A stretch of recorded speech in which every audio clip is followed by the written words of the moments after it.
kujja buli wonna musi tubulabye yimusa amaso tunule waggulu kununulibwa kwaffe ffenna kusembedde. Program Manya ebiro teweetaaga kugisubwa. Tuula tuyige. Tuula tuyige. Mugana wange ne mwannyinaze gwalaba programu eno Manya ebiro nkwaniriza mu linnya lya Mukama waffe Yesu Kristo. Nebaza Katonda akukuumye erinnya lye ligulumizibwe era liweebwe ekitiibwa. Sirinze kanno amanya abampita Magezi Edward Kasaija, sirinze kanga bulijjo mbeera ne mukwano gwange Wiruba wano ng'ali mu byuma n'abalala nga we bali wano bali mu byuma. Mukama abakuume, Mukama atukuumye era Mukama yatukozesa omulimu gwe guno okusobola okulaba ng'ebintu bye bigenda mu maaso erinnya lye ligulumizibwe era liweebwe ekitiibwa. Nebaza nno Katonda akyatukuumye nga tuli balamu. Okusinziira ku bibuuzo bye mubadde muleeta, ebibuuzo bye mubadde muweereza ku ssimu, nasazeewo okuddamu ekyokuyiga kino kuba ffenna kitutawaanya. Kibokuyiga kino kitutawaanya, kibatawaanya ebibuuzo. Waliwo engeri omulabe gyatubuzaabuzizza nga tetubitegeera. Akabonero ka Katonda n'enkovu ey'ensolo. Kabonero ka Katonda n'enkovu ey'ensolo. Kenjagala tuddemu tuyigeko olwaleero era kino kye kigenda okubeera ekitundu ekisooka, bijja kubeera ebitundu bibiri Mukama bw'anaaba asiimye. Naye kino kye kigenda okubeera ekitundu ekisooka. Nebaza Katonda nno atukuumye era atulabiridde nga bulijjo. Amanya nagagambye Magezi Edward Kasaija wamu ne munnange ali mu byuma wano Wiruba ne mukwano gwaffe omulala mwe bali mu byuma bagenda mu maaso okutetenkanya okulaba ng'ekifaananyi kikutuukako bulungi n'amaloboozi nga gatuuka bulungi. Mukama akumpeera omukisa era ayongere okubeera naffe. Katwewombeeke nno tusabe tulyoke tugende mu maaso. Katonda kitaffe omulungi ow'omu ggulu, erinnya lyo ligulumizibwe era liweebwe ekitiibwa. Tukwebaza omukisa guno gw'otuwadde. Obunnabbi kye kimu ekitawaanya abantu bo, so nga ate wabituwa okutulabulako ebyo ebigenda okujja mu maaso. Saba Katonda wange Mwoyo Omutukuvu eyabiwandiisa atuyigirize. Tuluŋŋamye kwata ku kutegeera kwaffe tusobole okubitegeera. Tuwa amagezi n'okutegeera ebiva gy'oli. Nange onnuŋŋamye Katonda wange nga njigiriza sobole okuyigiriza ebiva mu ntebe ye ey'okusaasira, nange binanjigiriza ate biyigirize n'abalala bonna. Ffenna tukwateko mu linnya lya Yesu Kristo Mukama waffe bwe tusabye. Amiina. Akabonero ka Katonda n'enkovu ey'ensolo kyekyokuyiga kye tugenda okuddamu okuyiga olwaleero. Waliwo ebintu bingi nnyo ebyogerwa ku kigambo kino, ku kabonero ka Katonda naddala ku nkovu ey'ensolo. Bingi byogeddwa. Obubaka obwa malayika owookusatu buwa okulabula eri abantu bonna. Bw'osoma mu Kubikkuliro essula y'e14 olunyiriri olw'omwenda, obubaka obwa malayika owookusatu buwa okulabula eri abantu bonna baleme okusinza ensolo oba okufuna akabonero kaayo. Naye akabonero k'ensolo ke kaliwa? Mu bimu ku bannasayansi bye batuuseeko mu kuvumbula kwabwe, bavumbudde microchip oba computer chip, microchip gye basobola okussa mu mubiri gw'omuntu. Era abantu bangi nnyo microchip eno ebatawaanyiza. FDA yakkiriza microchip okuba ng'ekozesebwa mu bulamu mu mubiri gy'abantu babe nga basobola okuba monitoringa ebyobulamu byabwe. Naye microchip eno kiki kye kitegeeza?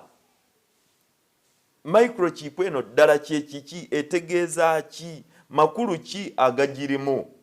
Kuba abantu bangi nnyo batabuddwa, babuzaabuziddwa, tebategeera kiki ekigenda mu maaso era buli akantu konna akavaayo bakayita microchip. Kati microchip eno kantu kuuma kenkana n'empeke y'omuceere.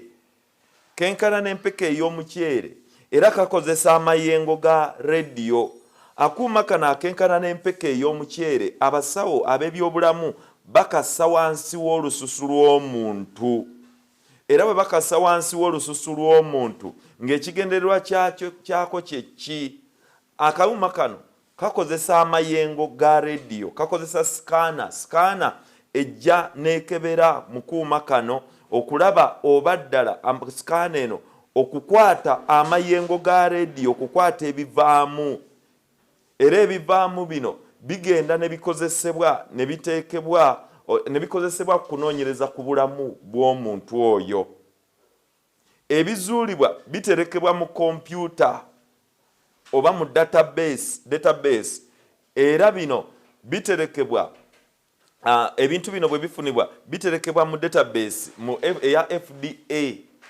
Computer eno eri compliant ne storage bank ya FDA medical research, nga bikozesebwa olw'okunoonyereza medical research, ebyokunoonyereza ku bulamu obw'omuntu. FDA kitegeeza ki? Kino kigambo kitegeeza Food and Drug Administration, era kiri wansi w'ekitongole ekya United States Department of Health and Human Services. Kakati akantu kano akaterekebwa wansi w'omuntu kalina obukwate bwonna wakati w'enkovu ey'ensolo, ka microchip kano bwe bakakussaamu oba ofunye enkovu ey'ensolo bibeera bitya? Bingi nnyo ebyogeddwa. Abantu bangi bagambye barcodes zino zikozesebwa mu supermarket okudetectinga emiwendo gy'ebintu gye girimu 666 girimu enkovu y'ensolo. Abalala bagamba nti waliwo kompyuta za UN eza black nga bw'ogiraba ku screen, mbwe eza black ezo zigenda zirondoola abantu, kompyuta ezo enzirugavu nga zigenda zirondoola abantu nga zimanya ne zidetectinga era ne zigaba n'akabonero kano. Abalala bagamba nti visa cards ezo zetukozesa ku ATM machines, mu visa cards ezo mbadde nginoonya wano ndabo bansobola okugibalaga naye saatambudde nayo. Mu visa cards ezo zirimu 666 oba zirimu enkovu y'ensolo. Abalala bagamba amasimu, eri ewange gyempeereza abamu amasimu bagasuula n'okugasuula mu toilet mugalimu 666 oba galimu enkovu ey'ensolo. Ate abalala bagamba nti eddagala lya COVID-19 erigema mbu mwemuli enkovu y'ensolo. Ebintu bingi nnyo ebyogeddwa, era abamu n'engoye ezimu n'amataayi agamu bamala kugeetegereza si kulwa nga bambala enkovu y'ensolo, naye n'ebirala bingi nnyo ebizze byogerebwako. Era muganda wange ne mwannyinaze njagala okugamba ebigambo bino nti enkovu y'ensolo esingako ku bubonero obulabibwako, era esinga n'ennamba ezikola omuwendo. Enkovu y'ensolo esinga waawo. Muganda wange ne mwannyinaze, bwe tuba emisango bwe guba gutwaliddwa mu kkooti, bw'oba wali obaddeko mu kkooti n'ofuna omukisa ogutuula mu kkooti, katugambe omuntu yasse, oli omuwaabi prosecutor aleeta obujulizi, kati ne looya avuganya oba awolereza ono gwe bawaabidde naye aleeta obujulizi.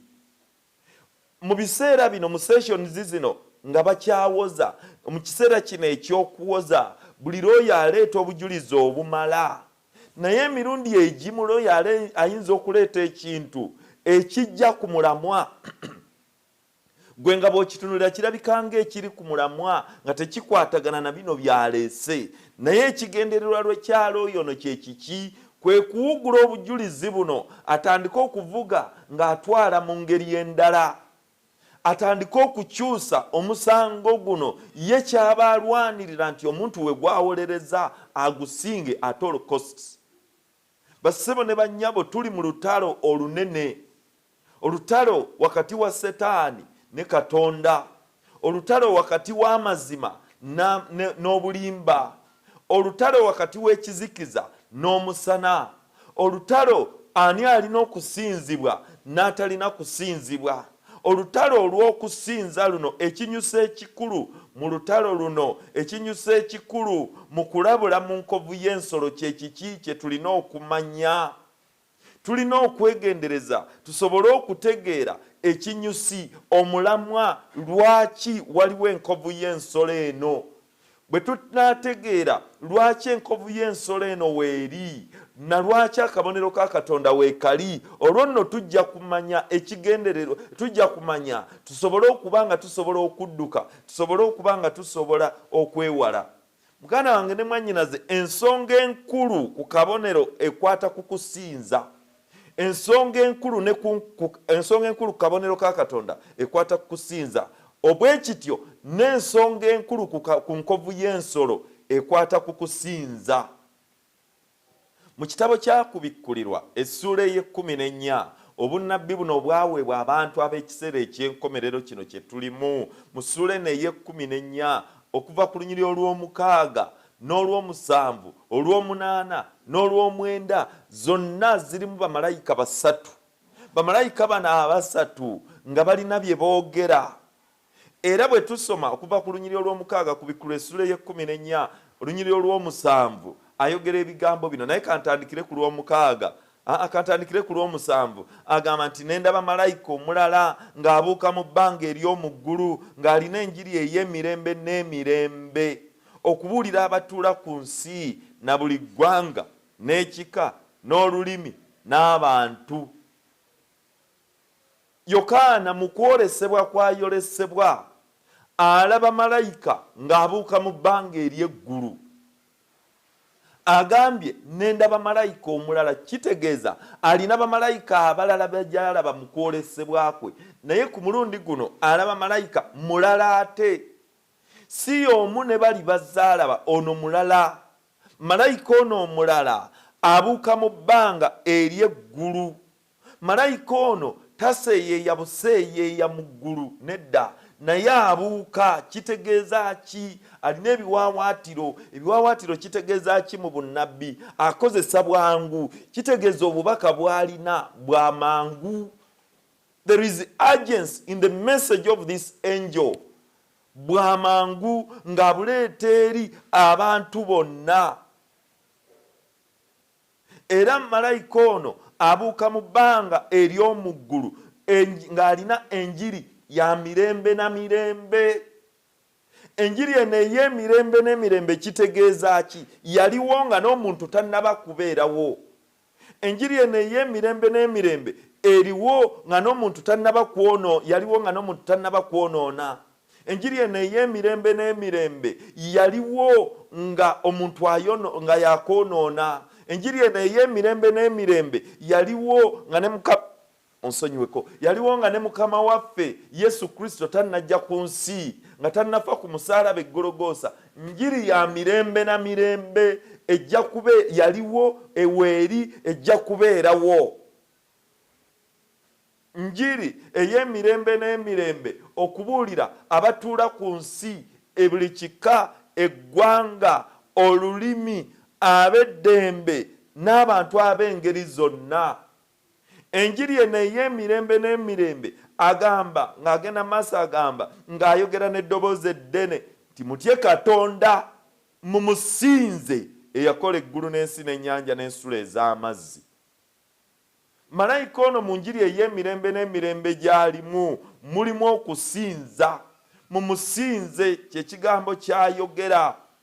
Agamba abantu bonna, ennimi zonna, ebika byonna, ab'ebikula byonna, ekika kyonna, ab'amawanga gonna, aba buli ngeri yonna, ng'agamba nti mumusinze. Agamba mumusinze eyakola eggulu n'ensi n'ennyanja n'ensulo ez'amazzi. Malayika ono obubaka bw'alina akwotinga etteeka eryokuna. Akwotinga mu tteeka eryokuna erikwata ku Sabbiiti. Kuno kuyita bantu kujja kusinza. It is an appeal of worship, or it's an appeal to worship the Creator. Ayita bantu kujja kusinza omutonzi. Awo ensonga lwaki alina okusinzibwa kubanga ye yakola eggulu n'ensi n'ennyanja n'ensula ez'amazzi na byonna ebirimu. Obubaka buno enjiri eno ey'emirembe n'emirembe ekwata ku kusinza, ekwata ku lunaku olwa Ssabbiiti olw'olunaku olw'omusanvu, ekwata ku kusinza n'ani alina okusinzibwa, ekwata ku ani atalina kusinzibwa. Titewali alina kusinzibwa okuggyako Katonda yekka, omutonzi ow'eggulu n'ensi n'ennyanja n'ensula ez'amazzi na byonna ebirimu. Muganda wange ne mwannyinaze, enjiri eno ey'emirembe n'emirembe eraga obuyinza bw'omutonzi, eraga amatwale ge, eraga obukulu bwe, eraga n'ekitiibwa kye, eraga n'erinnya lye. Olw'ekyo muganda wange ne mwannyinaze, enjiri eno ey'emirembe n'emirembe etambula wonna. Naye ate olunyiriri olw'omunaana lulimu ebigambo ebirala. Malayika omulala ataabuuka, oli omulala asooka awedde. Kati ate Yokaana alaba malayika omulala agamba bw'ati, ne malayika omulala owookubiri n'agoberera ng'ayogera nti, kigudde Babulooni ekinene ekyanywesa amawanga gonna ku mwenge gw'obusungu bw'obwenzi bwakyo. Mu bunnabbi muganda wange ne mwannyinaze, omwenge kitegeeza enjigiriza, doctrine. Kaakati fermented wine oba omwenge ogulimu ekitamiiza kitegeeza enjigiriza enkyamu, false doctrine. Enjigiriza eyo enkyamu eyogerwako agambye tikyanywesa amawanga gonna omwenge gw'obusungu bw'obwenzi bwakyo. Obwenzi mu bunnabbi kitegeeza okusinza ekintu ekirala ekitali Katonda, worshiping anything other than God. Muganda wange ne mwannyinaze, enjiri eno eyogerwako malayika ono owookubiri okulabula kwawa agamba nti Babulooni kigudde, ekibuga kigudde, kiri ekinene ekyanywesa amawanga gonna. Kitegeeza enjigiriza eya Babulooni eno ebuna ensi yonna, ebuutikidde ensi yonna, kubanga malayika owookubiri ono agambye kyanywesa amawanga gonna ku mwenge. Kyaleetera amawanga gano okunywa ku mwenge gw'obusungu bwa Katonda, amawanga gonna. Kitegeeza abantu bangi abanywa bekyaleetera okunywa ku mwenge gw'obusungu bwa Katonda. Lwaki obusungu bwa Katonda? Olw'obwenzi bwakyo. Enjigiriza eno malayika ono alabula alaga nti kino kigudde, newankubadde kyakola ebyo byonna naye kigudde. Olunyiriri olw'omwenda lugamba lutya ddwo? Olunyiriri olw'omwenda lugamba, ne malayika omulala owookusatu n'agoberera n'ayogera n'eddoboozi ddene nti, omuntu yenna bw'asinza ensolo n'ekifaananyi kyayo, era bw'akkiriza enkovu ku kyenyi kye oba ku mukono gwe, oyo naye alinywa ku mwenge ogw'obusungu bwa Katonda ogufukibwa ogutatabulwamu mazzi mu kikompe eky'obusungu bwe, era alibonyaabonyezebwa mu nnyanja, era alibonyaabonyezebwa mu muliro n'ekibiriiti mu maaso g'abamalayika abatukuvu ne mu maaso g'omwana gw'endiga. Muganda wange ne mwannyinaze, malayika ono owookusatu yaawa kulabula ti omuntu yenna bw'anaanywa ku mwenge gwa Babulooni gw'omwenzi oli, bw'anaanywa ku mwenge gwa Babulooni ogwo ogw'obwenzi, oba n'asinza ekifaananyi ekya Babulooni, oba si kyekyo n'afuna enkovu mu kyenyi kye oba ku mukono gwe ogwa ddyo, naye agenda kunywa ku mwenge ogw'obusungu bwa Katonda ogutatabuddwamu mazzi. Tagenda kukoma ku ekyo kyokka, omwenge ogwo gwe guliwa ogw'obusungu bwa Katonda. Obusungu bwa Katonda bye bibonyoobonyo omusanvu ebigenda okujja, ebigenda okutuuka ku abo bonna abaasinza ebifaananyi, abatagondera mu mateeka ga Katonda, abatakkiriza Yesu Kristo ng'omulokozi waabwe. Omwenge ogwo, obusungu bwa Katonda obwo obugenda okubuubuukira ku bantu abo, Katonda bw'agenda okuyiwa gye bali, Katonda bw'agenda okubateekako obusungu obwo obw'ebibonyoobonyo omusanvu, tujja biraba mu maaso awo, tujja biyigirizaako. Muganda wange ne mwannyinaze, ebibonyoobonyo bino omusanvu bigenda kuyiibwa ku abo bonna abatakkiriza Katonda, abaasinza ebirala, abaagoberera Babuloni, abaagoberera ensolo eri gye twayigako. Muganda wange ne mwannyinaze agamba nti abo bonna bagenda kubonyaabonyezebwa. Abantu agambye nti amawanga gonna, mu lunyiriri olw'omunaana yagambye nti amawanga gonna, kyanywesa amawanga gonna, kyanywesa abantu bonna omwenge ogw'obwenzi, enjigiriza ey'obwenzi. Kitegeeza ki? Kyayigiriza abantu enjigiriza okusinza ebitali Katonda. Malayika ono kyava alabula owookusatu nti omuntu yenna anaakola ekyo, n'asinza ebitali Katonda, n'agoberera enjigiriza ye ya Babuloni, enjigiriza ey'omukazi omwenzi oyo, naye alinywa ku busungu bwe obutatabuddwamu mazzi, ku mwenge gw'obusungu bwe ogutatabuddwamu mazzi. Ensi yonna yonna Babuloni eno egiyigiriza kusinza ebitali Katonda. Ensi yonna yonna egoberera, abantu bangi bagoberera ebitali Katonda, nga basinza ebitali Katonda. Abeeyita Abakristaayo basinza ebitali Katonda, naye agambye tyajja kubabonereza bonna.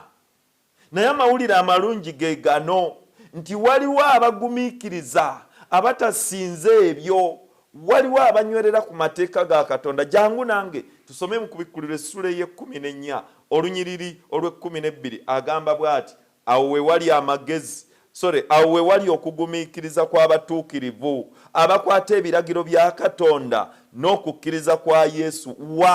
Okugumiikiriza kwabwe kuli mu bubaka obwa malayika oli owookusatu bw'awadde, nga bamanyi nti bwe banaagumiikiriza bo tebajja kunywa ku busungu bw'omwenge gwa Katonda obutatabuddwamu mazzi, tebajja kufuna ku bibonyoobonyo ebyo omusanvu.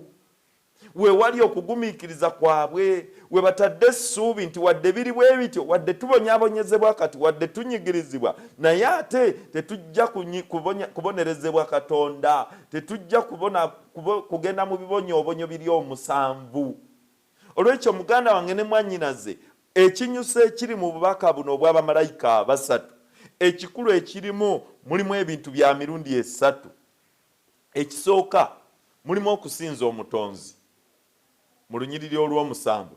Ekyokubiri, waliwo abasinza ensolo mu lunyiriri olw'omwenda. Ekyokusatu, waliwo abakwata ebiragiro bya Katonda, ababinywereddeko, abatatambulira ku birala byonna naye nga bakwata biragiro bya Katonda byokka. Muganda wange ne mwannyinaze, ekyo kye kirungi, ge mawulire amalungi.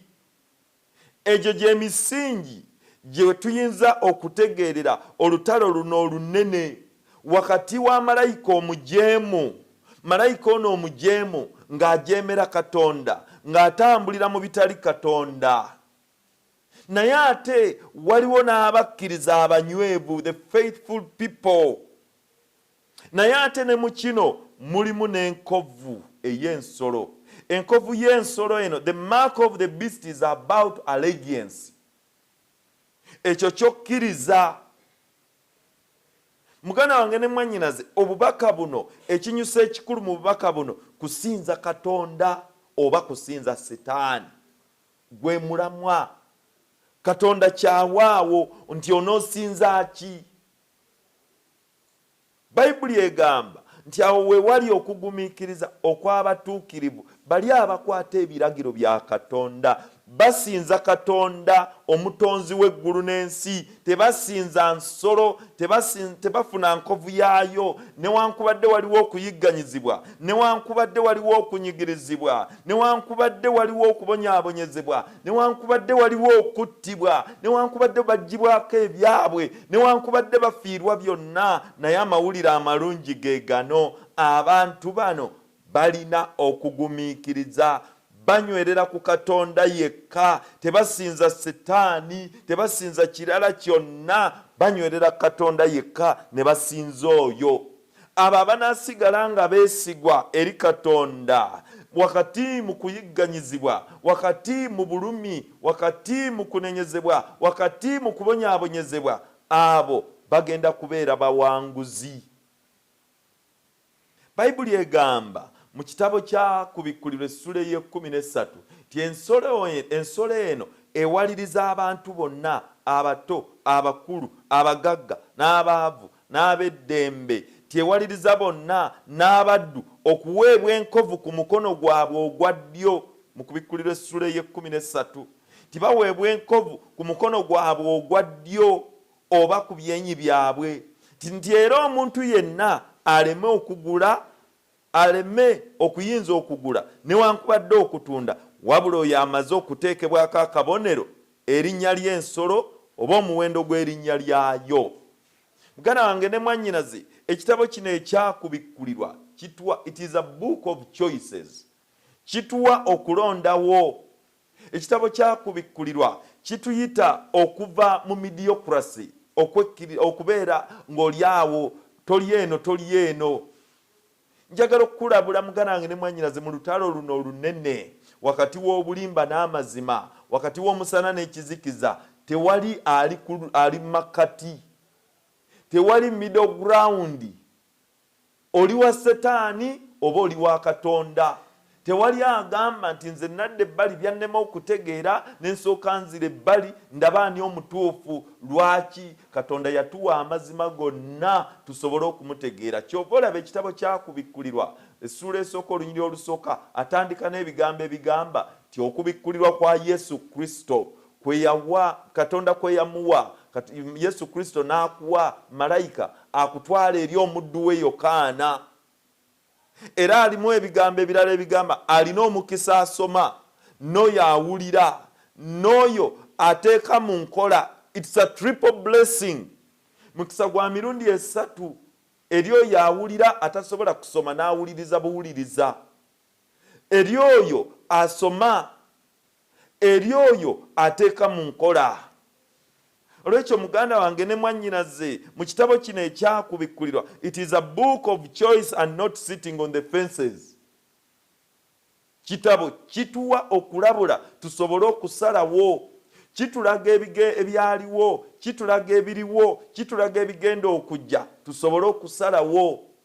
Njagala okugamba muganda wange ne mwannyinaze, mu lutalo luno olunene tewali atuula wabbali n'alindirira, tewali kwekweka miti, tewali kwekweka mu mpuku, tewali kwekweka mu nsiko. Baŋŋamba nti mu lutalo luno olwaliwo mu gy'ekinaana, mu lutalo olwo abantu baddukanga ne basulanga mu nsiko, ne basulanga mu bifulukwa, ne basulanga mu bifo ebitaliimu bantu mu bibira, naye nga kye beekweka baleme kwetaba mu lutalo, basobole okulumalako nga bawonye. Mu lutalo luno ebyo tebiriimu olw'ebyokukkiriza.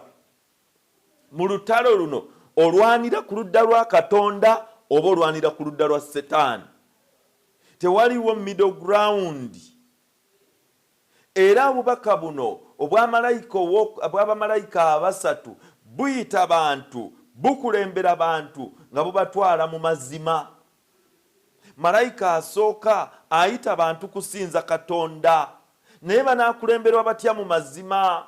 Bayibuli Zabbuli 10:19 olunyiri olw'15 agamba ebigambo bino ti ekigambo kye yettabaaza eri ebigere byange n'omusana eri ekkubo lyange. Muganda wange ne mwannyinaze, kukkiriza mu kigambo kya Katonda, kukkiriza mu Yesu Kristo. Bw'okkiriza mu Yesu Kristo, olwo ebibyo nga biwadde ng'owangudde ogenda kubeera mu bawanguzi. olunyiri lwatugambye mu Yokaana kubikkulirwa 14 olunyiri olw'12 nti awo wewali okugumiikiriza kw'abatuukirivu abakwata ebiragiro bya Katonda era abalina okukkiriza kwa Yesu n'okukkiriza kwa Yesu. Naye okukkiriza kwa Yesu kye kiki? Kitegeeza ki okubeera n'okukkiriza kwa Yesu? Kye kiki? Okukkiriza kwa Yesu kye kirabo kye tufuna olw'okukkiriza era kye kitusobozesa okuyita mu biseera ebizibu. Kituweebwa buweebwa, kirabo kituweebwa buweebwa.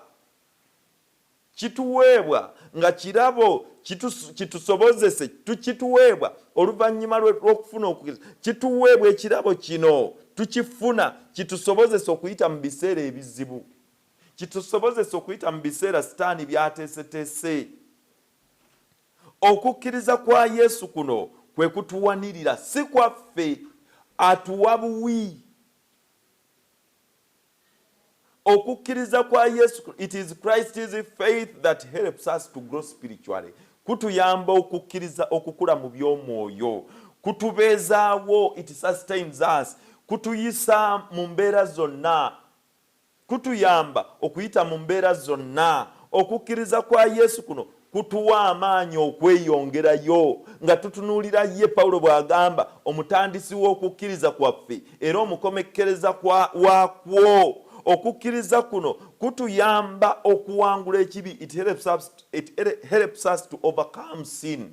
Kutuyamba okuwangula ekibi era ku lunaku luli lwalikomawo nga tutuuse mu ggulu lwe tulisobola okuyimirirawo. Agamba bw'ati mu kubikkulira essula ey'okuna olunyiri olw'11 ne tusobola okuyimirirawo ne tugamba nti osaanidde ggwe Mukama waffe Katonda waffe okuweebwa ekitiibwa n'ettendo n'obuyinza kubanga gwe wabitonda byonna era byabaawo lwa kusiimako era byatondebwa ggwe. The centrality of the great controversy muganda waffe ne mwannyinaze kusinza kuwa kitiibwa Yesu Kristo eyatonda byonna, eyabibeezaawo, oyo abibeezaawo, oyo eyabiteekawo, oyo eyabitonda olw'okusiima kwe era mu kusiima kwe byatondebwa. Kati oyo gwe tusinza, abo abasinza Katonda tebalina bubeezi kukkiriza mu ye kyokka, naye muganda wange ne mwannyinaze balina n'ekirala kyekiriwa, balina okukkiriza kwa Yesu. Tebakoma kumukkiririzaamu naye balina n'okukkiriza kwe. Okukkiriza kwokwo kwe kubakuuma, okukkiriza kwokwo kwe kubaleetera okugumiikiriza, okukkiriza kwokwo kwe yabawa kwe kubaleetera okunywera. Okukkiriza kwa Yesu kuno, the Savior trusted in the Father even when he could not discern the future. Okukkiriza kwa Yesu kuno kufaanana bwe kuti bwe yali ku musaalaba e Gologoosa, bwe yali mu lusuku e Gesusemani, abayigirizwa be nga tebakyasobola na kumuyambako kusaba, bonna bakoowu bazibu n'okwebaka bwebasi, ng'asigadde yekka bwannamunigina mu lusuku Gesusemani ng'omugugu ogw'ekibi gumuyinze, ng'atuuyana n'entuuyo ez'omusaayi. Mu kiseera ekyo ng'asaba ne Saala nti kitange oba kiyinzika ekikompe kino kimbeeko, naye singa nze bw'oyagala. Yagamba naye singa nze bwe njagala naye nga ggwe bw'oyagala. Mu mbeera efaanana bw'etyo ng'anyigirizibwa, yalina okukkiriza ti kitaawe asobola omuwanguzisa. Yalina okukkiriza ng'atunuulidde amagombe, ng'atunuulidde entaana, amannyo g'emagombe amagombe nga gaasamye okumumira, ng'abitunuulira byonna mu maaso, ng'alaba omugugu gumuyinze, ayinza obutadda. Yalina okukkiriza ti ne bw'agenda mu magombe. Bakisebo ne bannyabo njagala obbabuulira kino. Yesu Kristo teyafa kuno okufa kwe tufa. Kuno okufa kwe tufa kuyitibwa kwebaka. Yesu Kristo yafa okufa okwokubiri okugenda okutwaliramu ne Sitaani. naye ng'atunuulidde okufa okwo okw'obutadda sitaani kwagenda okufa nga tagenda kukomawo, ng'atunuulidde okufa okufaanana kutyo, ng'akulaba maaso n'amaaso, nga kwasamye ku mumire Yesu Kristo okukkiriza kwe kwali mu Katonda, ti byonna abiteeka mu mukono gwe. Kyova olaba bw'atuuka ku musalaba Gologoosa ng'anaatera okufa agamba, kitange nteeka omwoyo gwange mu mikono gyo.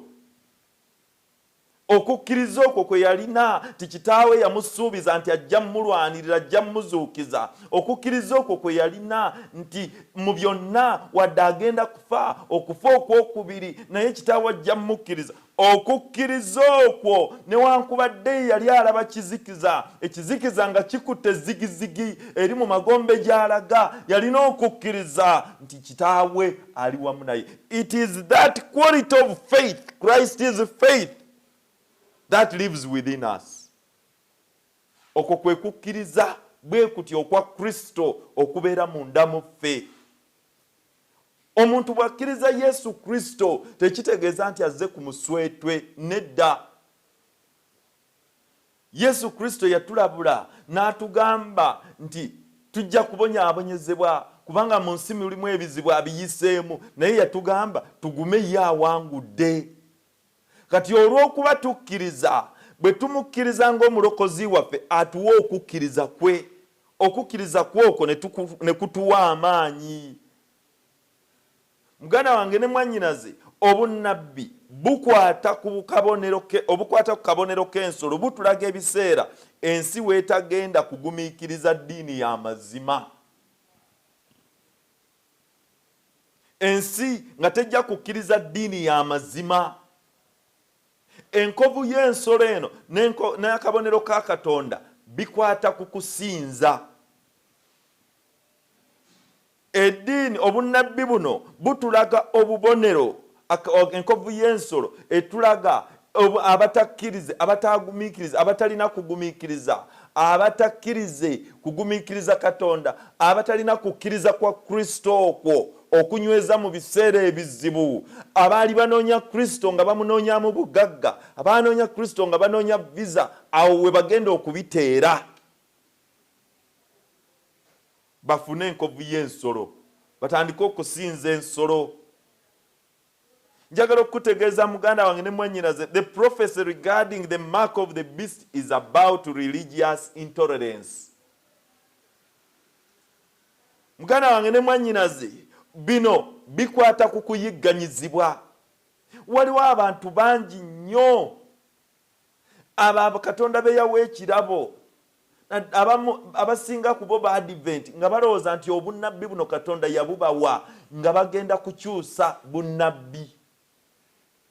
Katonda yabawa bubonero basobole okubulaba, babirwanyise, babikyuse, oswadde. Bino Katonda yabitulaga ng'atulaga nti bigenda kubeerawo, naye ku nkomerero ya byonna agamba, laba ndi wamu nammwe okutuusa emirembe lwe giriggwaawo. Kyava atugamba nti alina omukisa agumiikiriza, nti oyo agumiikiriza okutuusa okufa aliweebwa engule ey'obulamu. Ekintu ekikwata kabonero ka Katonda n'enkovu y'ensolo, it is about kugumiikiriza. Kugumiikiriza n'onywerera kusinza ekituufu wakati mu kuyigganyizibwa. Kugumiikiriza n'omanya nti wadde bino bizze naye nze nja kusinza Katonda omu. Tekitegeeza kweyawula kugenda kwekweka mu nsozi. Waliwo enjigiriza nnyingi nnyo ezizze zimerukawo naddala wano mu COVID, mu zi lockdown okuva 2020, ng'abalala batandise n'okuyigiriza kakati okumanya nti wasonyiyibwa, okumanya nti otuukiridde, olina kumala kulaba Yesu n'otunuulira Bagalatiya 3. Abalala ne bayigiriza nti ate kakati okusobola ebyo bye yasuubiza mu Bakolinso 2:9 nti bye mutalabangako, bye mutawulirangako, ebyo byabategekedde mbu tulina kumala bifunira wano ku nsi, bw'oba tonnabifuna ku nsi eggulumye, laba ggwe mu Galatiya ggwe. muganda wange ne mwannyinaze tolina kyogenda kukyusa ku bino ebijja ebiri mu bunnabbi buno, bigenda kubeerawo. I assure you. Lwaki nkugamba nti I assure you? Kubanga eyabiwandiisa gwenzikiriza, gwensinza, gwempeereza wa mazima, takyukakyuka. Yabireeta kutulaga nti bijja. Naye Yesu Kristo yatugamba ndi wamu nammwe. Ndi wamu nammwe okutuusa emirembe gino lwe giriggwaawo. Olw'okubanga ali wamu naffe, ate nga ye yalina okukkiriza, ate nga bwe twamukkiriza okubeera omulokozi waffe, atuwa okukkiriza kwe, naye nga yabonaabona yabiyitamu, kaakati naffe tulina okuguma. Kuno okubonaabona kwe tuyitamu, okutandiikiriza, okugenda okweyongera, kwa kiseera buseera, kwa kaseera katono bwe kati. Naye obulamu obutegekeddwa bungi nnyo. Olw'ekyo muganda wange ne mwannyinaze, the prophecy regarding the mark of the beast is about religious intolerance. It is about persecution, but also a message of promise that God will fight for those who trust them, who trust him, and endure all persecution. He will make them endure all persecution. Ajja kubasobozesa okubiyitamu. Muganda wange ne mwannyinaze toba na kutya, n'obulumi tetujja na buwulira. Tujja kuwulira Mukama waffe nga atambulira wamu naffe nga atugumya, tujja kuwulira ddoboozi lye. Njagala okugamba muganda wange ne mwannyinaze, obukodyo Sitaani bw'akozesa buli bubiri okuva edda n'edda. Buli bubiri. Bulimba na kukozesa kifuba. Kasita akulimbalimba n'ogaana ng'aleeta ekifuba. Njagala okukutegeeza muganda wange ne mwannyinaze, Sitaani awugudde abantu bangi nnyo, n'abakkirizisa mu bulimba ng'azannyira mu byawandiikibwa, n'abakkirizisa nti 666 y'enkovu y'ensolo. Era kati buli omu bali ku Google, bali kuba rediyo gundi yagambye, tebakyalina ku Bayibuli, Google yagambye, intaneti, social media, kano kakiripu wakalabye, ate kano Bayibuli bazisuula dda. Yensonga lwaki omulabe Sitaani agenda tubuzaabuza atuwugule. Kino 666 kawuguko kujja bantu ku kituufu, si y'enkovu y'ensolo.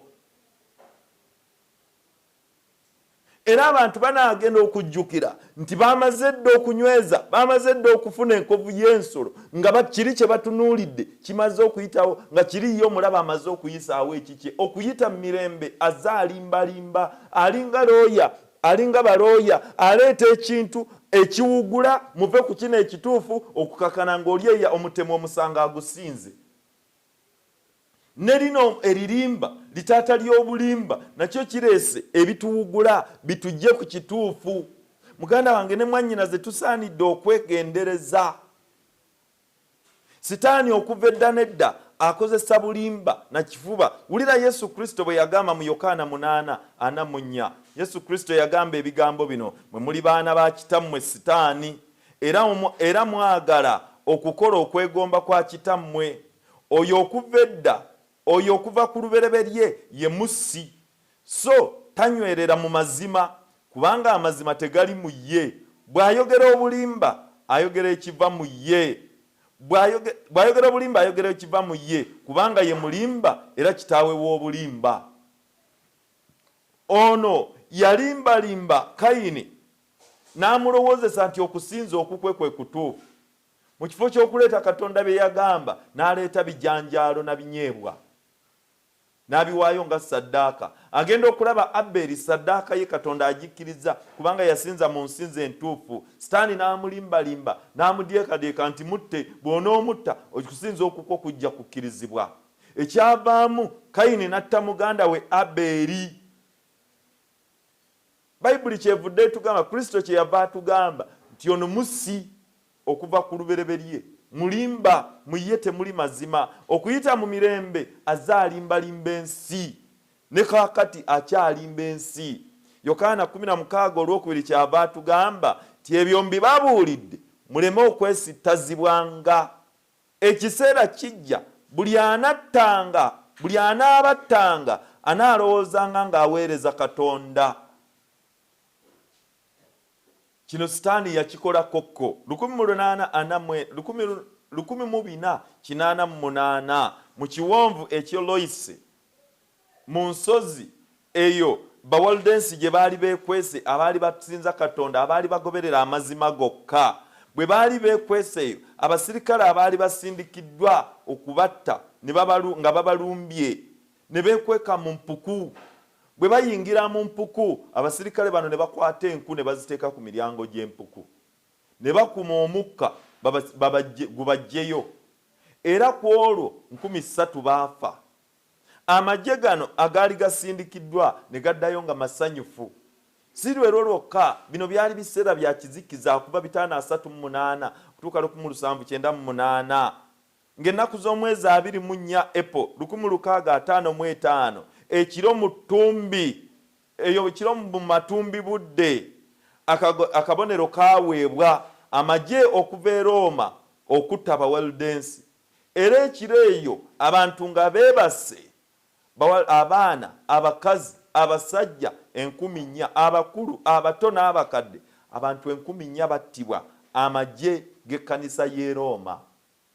Bano baali bakristaayo nga be batta bakristaayo bannaabwe era nga babattira mu linnya lya Katonda nga babatugumbula ne batugumbula 4,000. Mu kitabo kya Danyeri essula ey'omusanvu tulabamu ensolo 4 ez'enjawulo: empologoma eryali etegeeza obwakabaka bwa Babuloni, eddubu eryali litegeeza obwakabaka obw'Abamedi n'Abaperusi, ate era tulabamu n'engo eyali etegeeza obwakabaka obw'Abayonaani, tulabamu n'ensolo ey'okuna Danyeri gy'ataategeera eyali etegeeza obwakabaka obw'Abaruumi.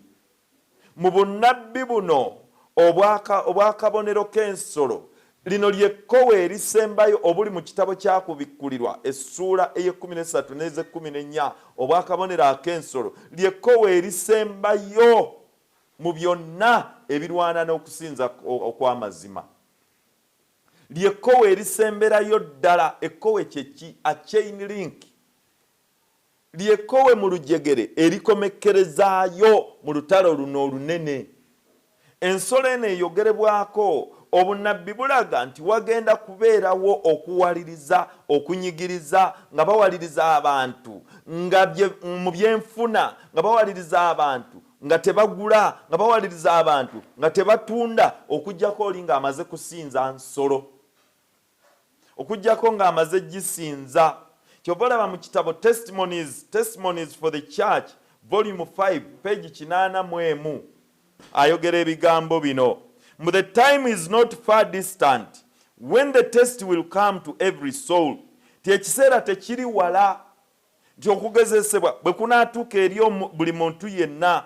"The mark of the beast will be urged upon us." Enkovu y'ensolo ejja kuwalirizibwa ku buli muntu. "Those who have step by step yielded to worldly demands and conformed to worldly customs will not find it a hard matter to yield to the powers that be." Ti abo abazze nga bajja bekkiriranya, bazze basinza nga bwe baagala, bazze basinza mu biragiro by'abantu, tebajja kukisanga nga kizibu okwewaayo eri okusinza ensolo eno. Rather than subject themselves to derisions, insult, threatened imprisonment and death, okusinga okusibibwa. Abantu bano kijja banguyira okusinza ensolo n'okufuna enkovu yaayo, okusinga okusibibwa, okusinga okubonyaabonyezebwa, okusinga okuvumibwa, okusinga okujeregebwa, okusinga okuteekebwa mu makomera n'okuttibwa. The contest is between the commandment of God and the commandment of men. Ti olutalo luno luli wakati wa kugondera biragiro by'abantu na biragiro bya Katonda. Muganda wange ne mwannyinaze, malayika bano abasatu ababuuka mu bbanga ery'eggulu, bamalayika bano abasatu mu kitabo kyakubikkulirwa essula ey'e14 abalina obubaka obw'emirembe n'emirembe, baleeta bubaka bwa kuleeta bantu eri Katonda kusinza kutuufu. Mu kusinza okutuufu, si mu kusinza nsolo. Bamalayika bano bagenda kubeera nga balina abantu abanaabawuliriza. Wajja kubeerawo abantu abawulirize, abawulize, abatambula obulungi, abajja okugondera obubaka bw'abamalayika bano abasatu. Obubaka buno bukwata ku kusinza Katonda ow'amazima, omutonzi ow'eggulu n'ensi. Obubaka tebukwata ku kabonero kalabibwako. Akabonero kano kakwata ku kusinza. Kali mu kusinza, kiki ky'osinza? Akabonero kano kali mu lunaku olw'okusinzibwako. Akabonero kano tekali mu muntu bye bagenda okujja nga bakunyiga ku mutwe, bakunyiga mu maaso, bakunyiga ku mukono, nedda. Akabonero kano tekali mu microchip. Akabonero kano tekali mu visa card. Akabonero kano tekali mu kugema covid, nedda. Akabonero kano kakwata ku kusinza na lunaku lwa kusinzirizaako. Olwekyo muganda wange ne mwannyinaze kubikulira 14:12 kye yavudde atugamba nti awo we wali okugumiikiriza kw'abatuukirivu mu kusinza mu lunaku olw'okusinzirizibwako. Naani alina okusinzibwa? We wali okugumiikiriza kw'abatuukirivu, abo abakwata ebiragiro bya Katonda n'okukkiriza kwa Yesu, babikwata ne babinyweza, bakkiririza mu Yesu, bakwata biragiro bya Katonda nga n'ekiragiro ekyokunamu ekiri tebajjaamu n'ekimu, tebajjaamu kiragiro kyonna. Muganda wange ne mwannyinaze, naawe wandibadde kitundu kwabo bano abalina, abakwata ebiragiro bya Katonda, abalina n'okugumiikiriza kwa Yesu. Yesu kwe yabawa kubikulira 13:3 n'olwokuna kyava agamba ebigambo bino ti n'ensi zonna ne zigoberera ensolo eyo nga zeewuunya. Ensi zonna, abantu bonna bajja kugoberera ensolo eyo nga beewuunya. Ekitegeeza ki? Bajja kusinza ensolo, bajja kuva ku kusinza okutuufu, bajja kuva ku biragiro bya Katonda, bajja kuva kugoberera Katonda omutuufu, batandike okusinza ensolo. Kubikulira 14:4 kyava atugamba bw'ati nti abo be bateeyonoona eri abakazi, kubanga tebaamanyanga mukazi. Njagala kusooka kukomaawo, sooka ennyonnyola ekyo. Tebeeyonoona eri abakazi kubanga tebaamanya mukazi. Bw'agamba tebeeyonoona eri abakazi era tebaamanya mukazi, kiki kyategeeza? Tebeeyonoona eri abakazi, tebaamanya mukazi. Muganda wange ne mwannyinaze kino kyategeeza. Ategeeza omukazi mu bunnabbi kitegeeza ekkanisa. Tebeeyonoona eri omukazi, tebeeyonoona eri abakazi, tebaagenda mu makanisa galina kusinza kwa bulimba, galina njiri ya bulimba.